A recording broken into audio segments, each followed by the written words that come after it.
got to get to business and talk about someone whose name immediately provokes laughter, Alexandria Ocasio-Cortez. She's a fun person to make fun of, especially when you go on her Instagram. She's building IKEA furniture and eating popcorn, and it's actually kind of entertaining to watch, I'll admit that. But some of the things she says, I mean, am I right? She said, the world's going to end in 12 years. And we're like, the world is going to end in 12 years if we don't address climate change. And your biggest issue is, your biggest issue is, how are we going to pay for it? And like, this is the war. This is our World War II. I kid you not. Well, God willing, I will be here in 12 years. And if I'm not, it's not going to be because of climate change. So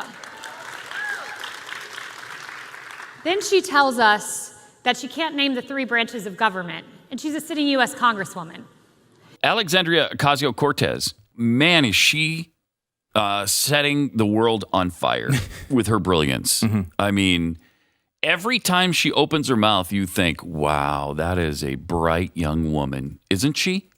Here she is reminding us about the 3 branches of government. This is, pay careful attention. You might want to gather the kids around if they haven't had a civics lesson for a while and just remind them. Here's Alexandria.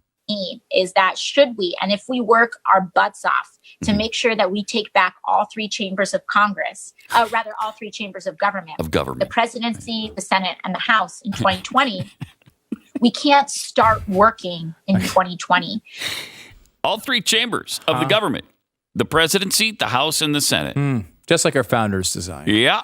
It's funny because she actually corrects herself. She realizes she's wrong and then corrects herself to something else that is also wrong. To something even more wrong, really. Hey, want to hear the most annoying sound in the world? Hey everyone, how's it going? All right. Special hello to my haters.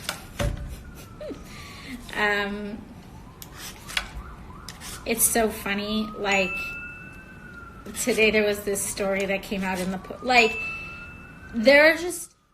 it gets so weird with all of this media attention because this is not a normal thing.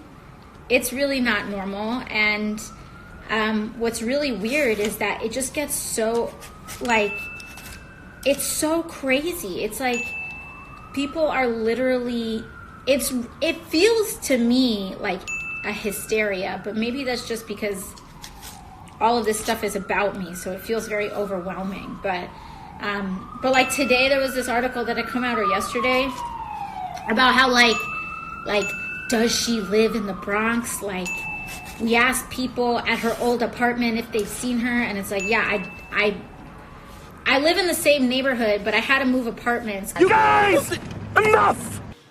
Then she tells us the unemployment rate is so low because people are working 2 jobs. I mean, this girl, and she was an economics major. I mean, she's out of her mind. But she says some seriously crazy things that we need to treat in a serious manner because they're very dangerous. One of the things she said was, a system that allows billionaires to exist is immoral. Kayleigh, what's the president's thinking on this growing movement to either defund or dismantle police forces across the country, and what reforms does the president think would be appropriate in the wake of the George Floyd killing? Yeah, it's a really good question.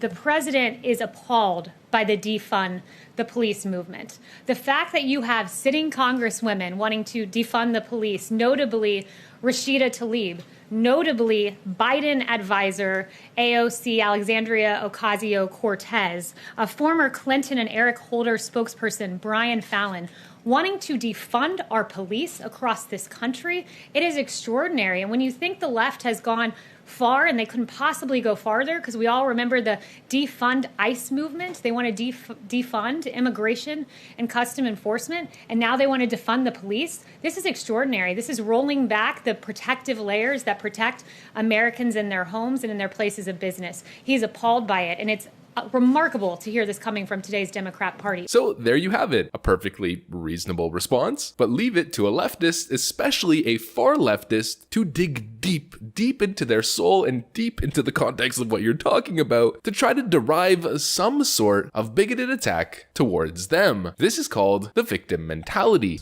Most recently, AOC shared her first encounter with a garbage disposal, describing it as terrifying. Ago, and I flipped this switch, and it made that noise, and it scared the daylights out of me. I am told this is a garbage disposal. I've never seen a garbage disposal. I never had one in any place I've ever lived. It is terrifying. I don't know what to use it for or what its purpose is. Unacceptable when you have people like Representative Ocasio-Cortez really suggesting where the Democrat Party stands today, because taking $1 billion away from NYPD police officers wasn't enough for her. She wants to take it all away. She doesn't want police officers, and that's a really unacceptable proposition. Most egregious of all, really, Congresswoman Alexandria Ocasio-Cortez saying defund the police means defund the police. She criticized, of course, the announcement of $1.5 billion being taken down from NYPD. And this weekend, when faced with, there were 28 shootings in New York, 600% increase from this time last year. You have Representative Ocasio-Cortez saying this is just because people are trying to get food with their families. That is preposterous. The reality is 63% of Americans in this country fear that criticism of our police departments will lead to no public safety in their streets. And 69% of Black Americans, this is a real issue when you call our police cancer, when you talk about dismantling them. And then this weekend in New York, you see a 1-year-old killed in his stroller. His name was DeVell Gardner Jr., and that 1-year-old will be in our prayers. Not only that, you see Officers Garza and Chavez. And to your question about how we should talk about the police and defund the police, a movement the president stands against, the 2 officers ambushed this weekend. One of them, Officer Chavez's daughter, wrote a very touching tribute online. She said, "Words cannot describe the pain I'm in, but I'm glad my dad is at peace. You are an amazing man, and anyone who ever came across you knew that. I'm going to miss you so much. You died doing what you love most. You died a hero." And those touching words were written by Savannah Chavez. And I know she received vile and outrageous comments online that were absolutely atrocious for a touching sentiment to her dad. I want Savannah to know your dad is a hero. His police department should never be defunded, because most of our police officers are good, hardworking men and women and heroes, much like Savannah's dad. We'll be praying for you, Savannah. Charles Payne over at the Fox Business Network completely dismantled her argument, and here's what he said. He said, "The richest woman in Africa is Isabel dos Santos, the daughter of a dictator worth $2.8 billion. Meanwhile, the average Angolan is making $4,000. He said, "The richest woman in Venezuela is Hugo Chavez's daughter. She's worth $5 billion, as Hugo Chavez decries the rich and the wealthy as gluttonous." And he says this, and this is important: "I'm not a billionaire. I am a millionaire. When I was born, I had nothing. I lived in an apartment without heat or hot water. So if Alexandria Ocasio-Cortez doesn't like the system where someone from Harlem can live an amazing life, give to charities, help raise people, help educate people, if she doesn't like this society, the alternative is one where the dictator's kids are the only billionaires.